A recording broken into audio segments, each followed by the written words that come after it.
روزوں کی توفیق بخشی اور رات کو تراویح پڑھنے کی توفیق عطا فرمائے اور اس میں قرآن کریم پڑھنے اور سننے کا موقع ہمیں عطا فرمائے اور آج الحمدللہ اس مسجد میں تراویح کے اندر قرآن کریم کی تکمیل ہو گئی الحمدللہ۔ پڑھنے والے سننے والوں سب کو اللہ تعالیٰ مبارک فرمائے اور قرآن کریم کا اور برکات عطا فرمائے۔ یہ عشر عقیدہ کی رات ہے، کوئی لمبی چوڑی تقریر کرنی نہیں ہے، صرف ایک دو نقطے عرض کرنا چاہتا ہوں۔ ایک یہ کہ آپ نے دیکھا ہے کہ ماشاء اللہ ہمارے ملک بستی بستی گلیا گلیا گلی گلی مسجدیں ہیں اور مسجدوں میں رمضان کے اندر تراویح میں قرآن کریم ختم کیا جاتا ہے۔ اس میں ایک بات سوچنے کی ہے کہ یہ اتنے سارے حفاظ جو ساری مسجدوں میں قرآن کریم پڑھاتے ہیں سناتے ہیں، یہ کہاں سے وجود میں آئے؟ کیا حکومت کا کوئی ادارہ ایسا ہے جو قرآن کریم کی تعلیم دے رہا ہو، قرآن کریم سے کیا حفاظ تیار کر رہا ہو؟ کوئی اسکول، کوئی کالج، کوئی یونیورسٹی، کوئی اکیڈمی جو سرکار کے زیر اثر قائم ہے، اس میں کہیں کسی ایک جگہ قرآن کریم کی تعلیم ہو رہی ہے یا قرآن کریم سے حفظ کرنے کا انتظام کیا جائے؟ کوئی ایک ادارہ بھی ایسا نہیں ہے سرکاری ہے۔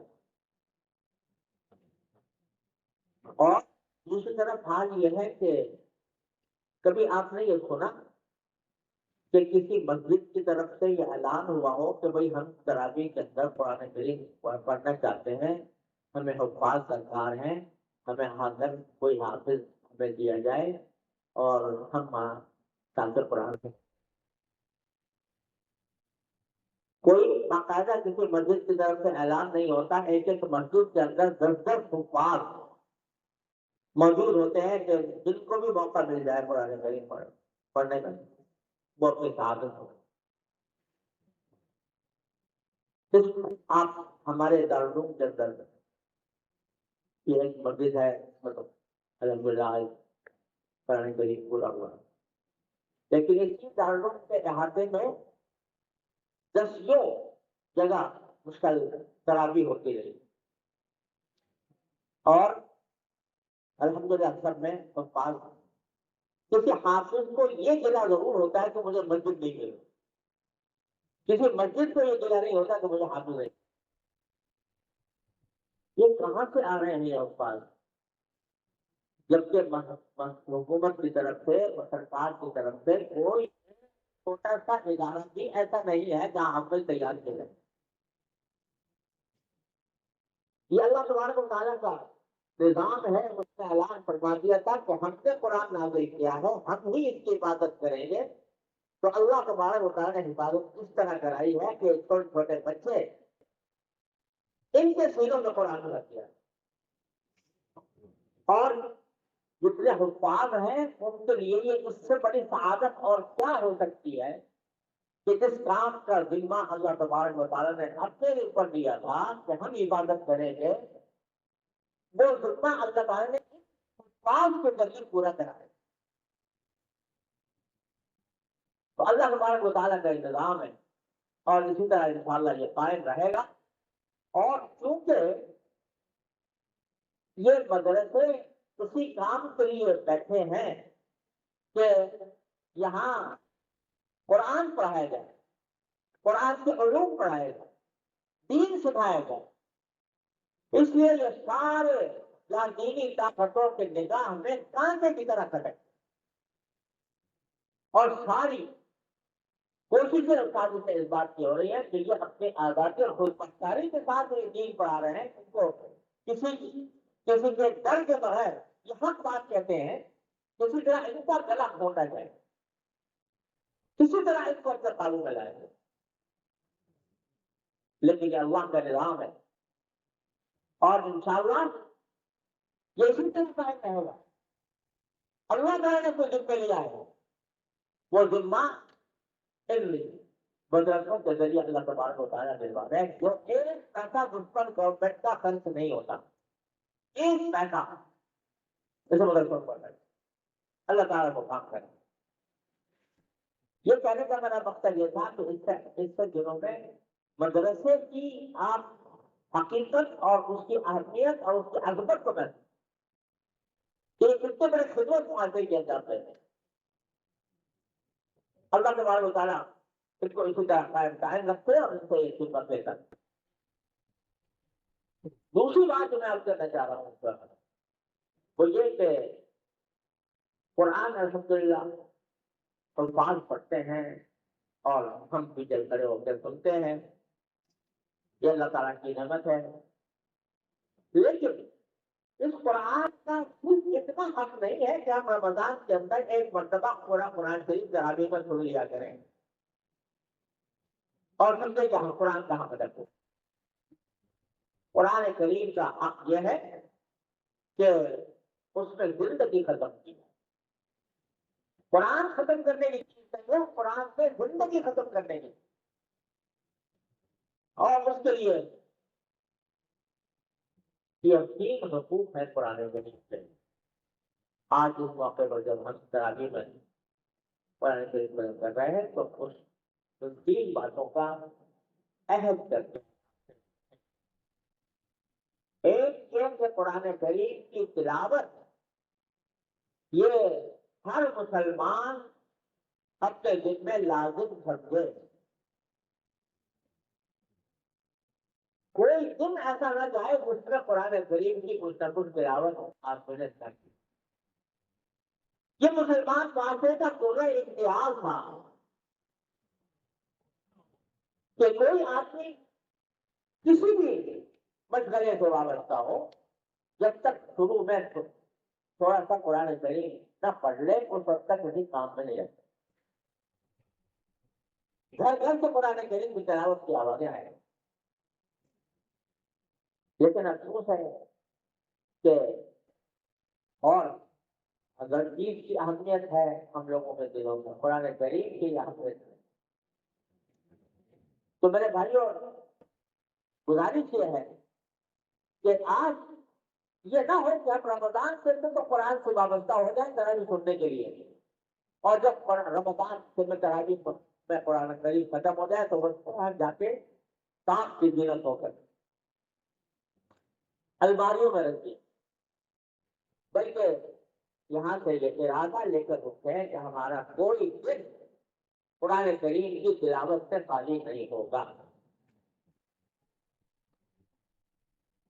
یہ ارادہ ابھی سے کر کے ہوتے ہیں کہ اب انشاءاللہ کوئی دن ہمارا قرآن کریم کی تلاوت سے خالی نہیں. ایک بات پھر یہ کہ قرآن کریم کی تلاوت اللہ تعالیٰ نے اس میں ایسی فضیلت رکھی ہے کہ ایک حرف کے اوپر 10 نیکیوں کا ثواب اللہ تعالیٰ فرماتے ہیں تلاوت.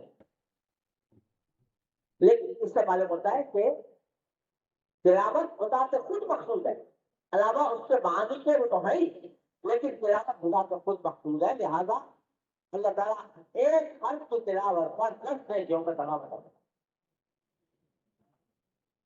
لیکن تلاوت اسی طرح ہو جیسے کہ قرآن کریم کی تلاوت ہونی چاہیے.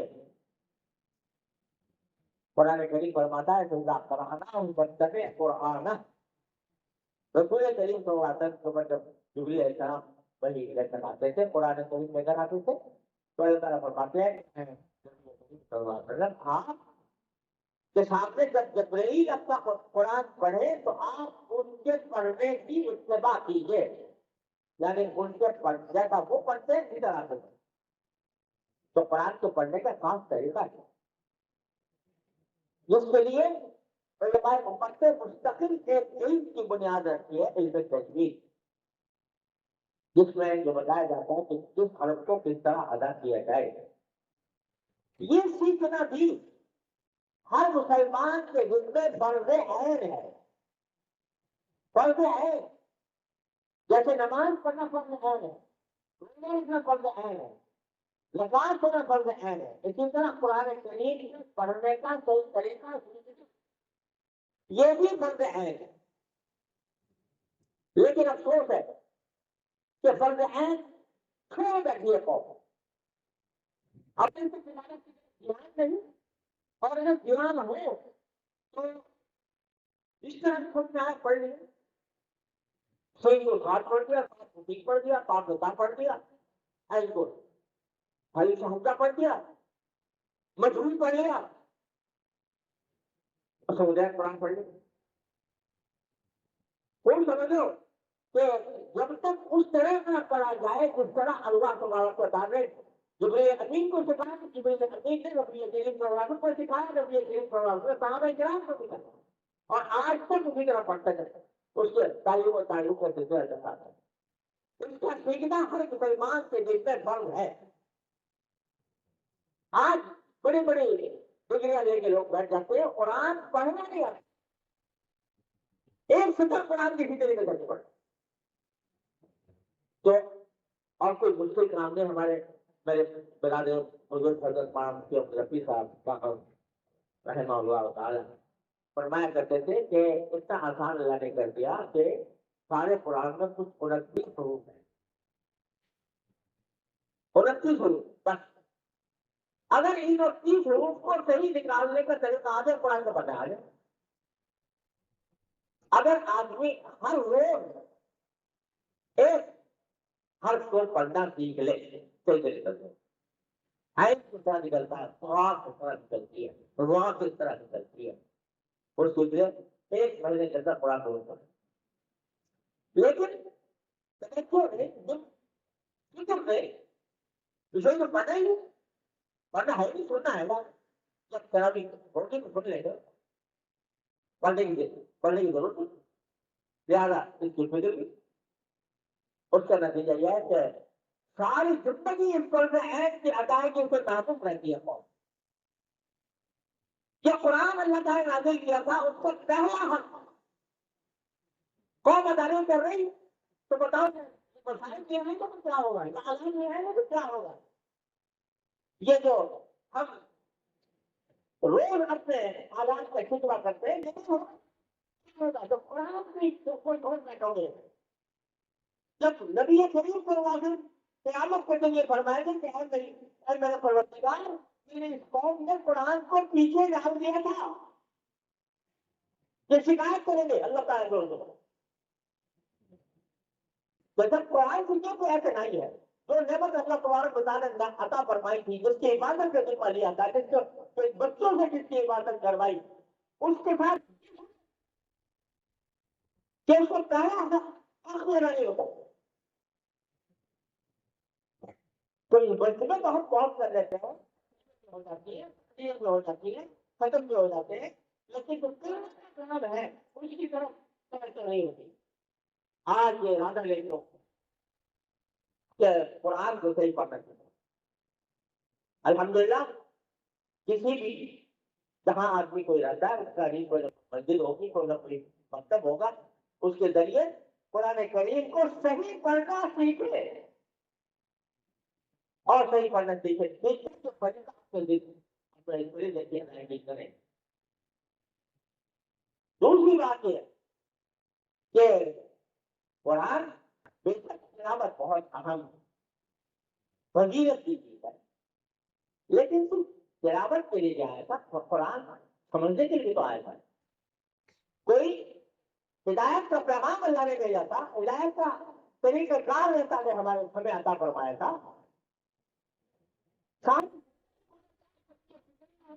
دیکھا ہے اس کو سمجھنے کی کوشش کریں.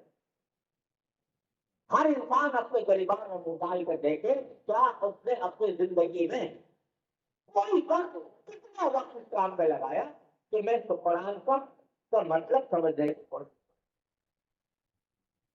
اگر نہیں لگایا تو بتائے قرآن سے اس سے الگ بے وفائی کیا ہوگی. اللہ تبارک و تعالیٰ کہتے ہیں اللہ تعالیٰ کے رکرداری کیا اس سے بڑی کیا ہوگی کہ اللہ نے پیغام بھیجا ہے ہدایت کا اور ہم اس کو صرف اپنی تبرک کے لیے اپنی الماری کے اندر رکھے بیٹھے ہیں.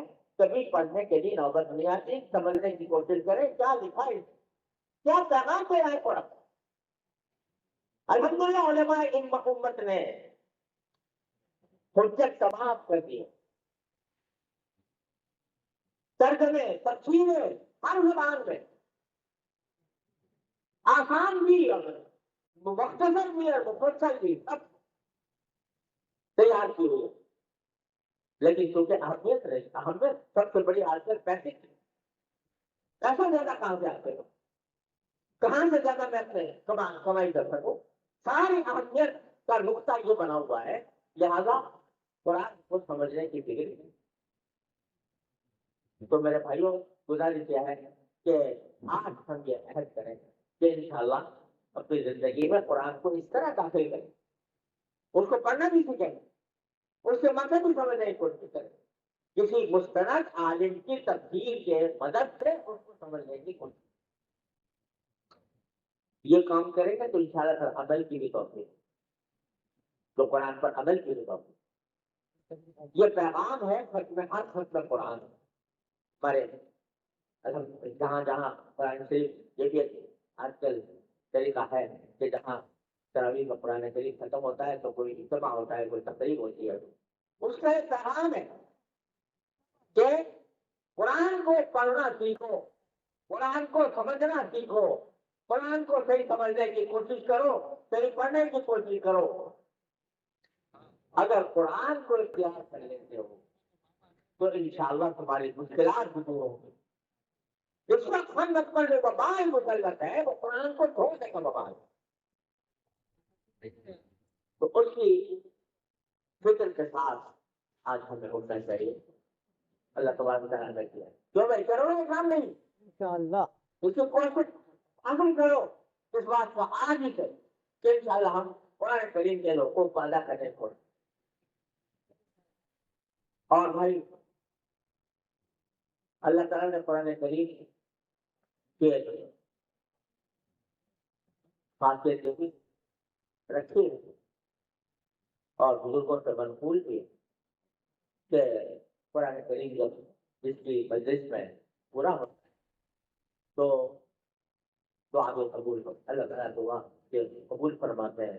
اجابت دعا کا امکان ہے کمال ہوتا ہے ٹھیک ہوتا ہے. لہٰذا جہاں پر ہم مل کے دعا بھی کر لیں. ہم بہت سارے مسائل کا شکار ہیں. پوری بحثت امت ایک ایسے منظار میں پڑی ہوئی ہے جس سے نکلنے کا راستہ نظر نہیں آتا. دعا کریں تمام مسائل کے لیے سب مل کے دعا کریں. 3 مرتبہ شریف پڑھنے پر دعا کریں.